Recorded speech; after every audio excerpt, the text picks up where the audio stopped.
Hi, my name is Madison Bungar. I am a manager at the Pinecrest Nursing Home. I manage the kitchen operations and I've been there for 5 years. Today I will be giving a demonstration on one of our popular baked goods. It's one of our most requested dishes by residents, and that dish is peach cobbler. In today's demonstration, I will be going over first the preparation into getting ready to make the dish, the initial steps that go into making the dish, and lastly, how to properly serve the dish. So let's get started.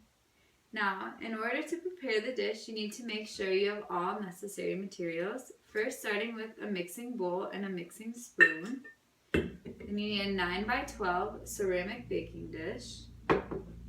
You need measuring spoons, a butter knife, a spare cup, and a microwavable safe bowl. Next, you need to make sure that you have all ingredients necessary and the correct measurements. So you need 1 cup of milk, 1 stick of butter, 1 cup of sugar, 2 cans of sliced peaches, and then you need 1 cup of all self-rising flour. Unfortunately, in our kitchen, we do not carry all self-rising flour, and the recipe that we use, it's one by Trisha Yearwood that we got off her recipe, Family Fish Fry, on Food Network, which originally aired back in 2008. That requires self-rising flour. However, like I said, we do not carry that in our kitchen. So we use all-purpose flour, and then we have to substitute it. We use a substitution recipe that's found by eatbydate.com in their substitution tables, where you use 1 cup all-purpose flour, 1 1/4 teaspoons of baking powder, and 1/4 teaspoon salt to make up for the self-rising flour. So, Sia, as a future employee here in the kitchen, would you mind putting the 1 1/4 teaspoon baking powder into our all-purpose flour?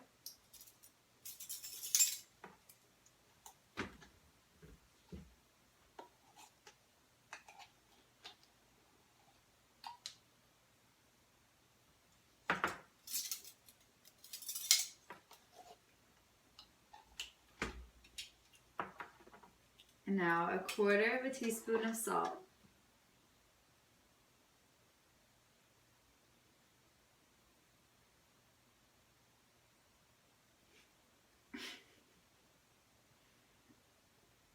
Okay, that looks good. Okay, and now I'm just gonna combine this.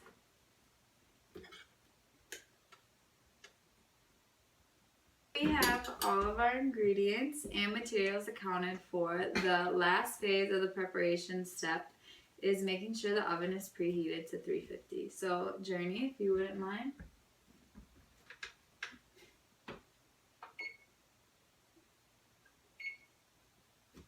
Okay, now we're ready to move on to step 2, which is the actual making of the dish.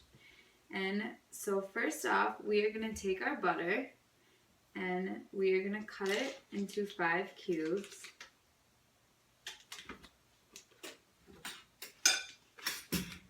The reason we cut our butter into 5 cubes is so that it will microwave easily and more evenly.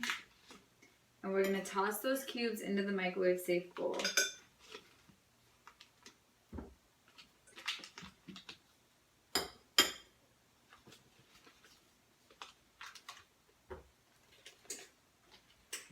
Okay, and then I'm just going to stick that in the microwave for 35 seconds or until melted.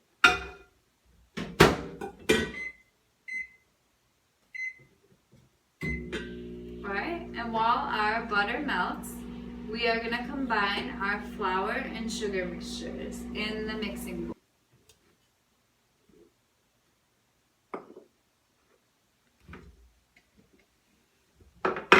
And we will use our mixing spoon to stir that until they're well combined. Now Sam, could you continue stirring this while I grab the butter?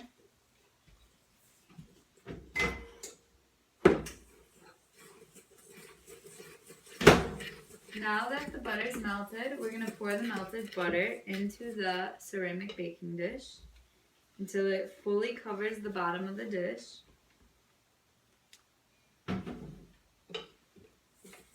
You might want to just shake the dish a little to get it all evenly spread out. Okay, and now that the flour and sugar mixture is combined, we are going to add our 1 cup of milk. And then we also need to add the juice from the peaches. And in order to get the juice from the peach cans, you're just going to partially open the can and drain it into our spare cup.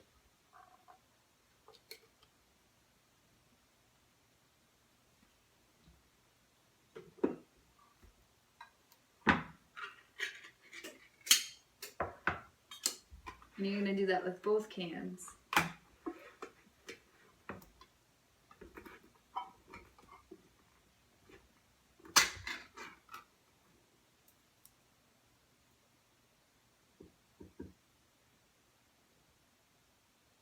Now you're going to take that spare peach juice and add it to the milk and flour and sugar mixture.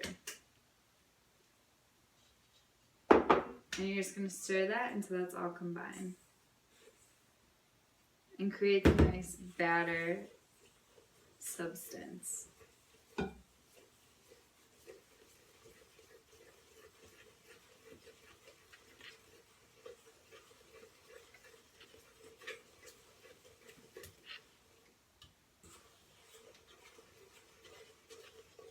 Okay, Sierra, would you mind continuing to stir that for me?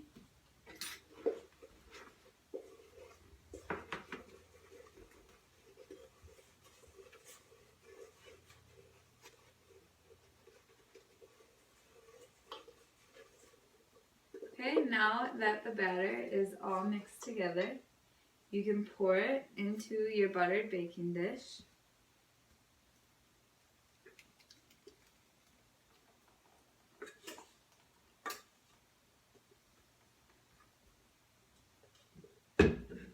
And then you're going to take your peaches and evenly distribute them throughout the dish. So I'm just going to use my knife here to toss the peaches from the can into the batter.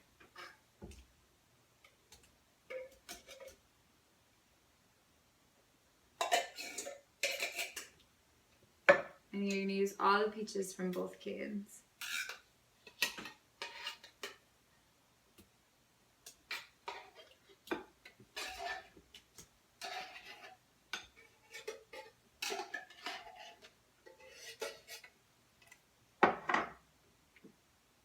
Okay, and I'm just going to evenly distribute them.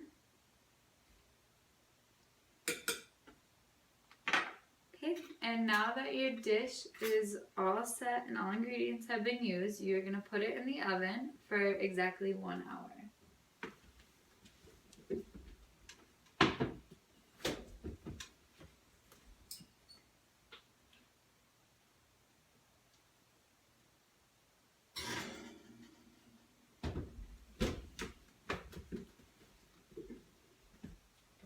Okay, and while that bakes, I'm going to show you the last and final step in this demonstration, which is how to serve your dish. So once the dish comes out, you're going to let it sit and cool for just about 5 minutes, and then you're going to get a serving plate. Journey, could you grab that serving plate? Thank you. And on Paula Deen, Food Network Star's blog, she states that it is best served with a scoop of whipped cream on it. So I'm going to grab my serving plate and I'm going to grab a spoon and just scoop up 1 heaping spoonful of whipped cream and put that on the side of the plate. And then also I'm going to serve it with a little cinnamon on the side of the plate and a little on the whipped cream. And that way when the peach cobbler comes out, it is all ready to eat. That will conclude today's demonstration. And today you guys have learned how to prepare to bake peach cobbler, the initial steps in baking peach cobbler, and lastly, how to properly serve the peach cobbler. Do you guys have any questions? Yeah. What other baked goods do we serve in this kitchen? We serve mini baked goods. We serve pies, cakes, and cookies, and other variations of cobbler. So that's why this recipe was so important. Now that you know the basics, you can make blueberry, apple, or cherry cobbler also. Any more questions? What problems can arise in the kitchen? Problems can arise when there's bad communication skills. It's important that we all communicate and we're all on the same page to make sure every recipe is followed correctly. Okay, well, I think that will conclude the video.